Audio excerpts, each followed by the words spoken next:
Welcome to Bauria. এই মুহূর্তে আপনারা দেখছেন বাউরিয়ার বিখ্যাত সেই জেনারেল 4 গ্লাস্টার হসপিটাল ভিডিওর মাধ্যমে আপনাদের কাছে হসপিটালে পরিস্থিতিটা তুলে ধরছি। ভালো লাগলে শেয়ার, কমেন্ট, লাইক করবেন। হসপিটালের সামনের পরিস্থিতিটা দেখুন। এটা হলো ডাক্তার বাবুদের কোয়ার্টার। দেখে মনে হচ্ছে ভূতের বাসা।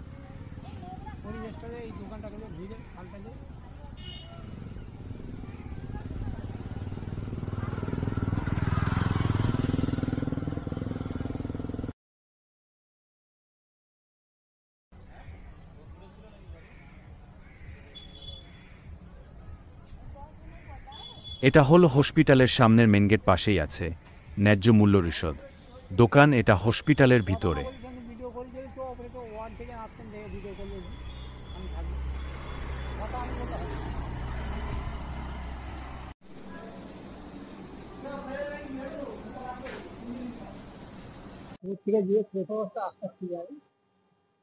পিছন সাইডে একটা গেট আছে। গেটের আশপাশের পরিস্থিতিটা দেখুন। নেটের পাশে দেখুন একটা বোতল পড়ে আছে।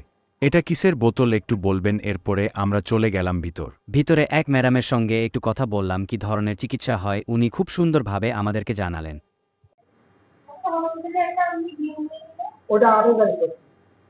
আচ্ছা, আমি জেনারেল হসপিটালে 16 নাম্বার রুমে কাজ করছি। আমি এখান থেকে বলছি। এখানে আমাদের জেনারেল ডক্টর বসেন এবং গাইনি ডক্টর বসেন এবং ট্রিটমেন্ট হয় ভালোই। আর আমাদের কাজ হচ্ছে ব্লাড টেস্ট করা। প্রেগনেন্সি মায়েদের জন্য আমাদের কাছে ছবি হয় ফ্রিতে, এবং আমাদের 17 নম্বর রুম আছে সামনে, সেখানে আমাদের এক্স-রে হয়। আর ডেলিভারি যেটা হয় ওটা আমাদের ফ্রিতে হয়, ঠিক আছে? ওটার জন্য কোনো রকম টাকা পয়সা নেওয়া হয় না। আর কিছু বলবো?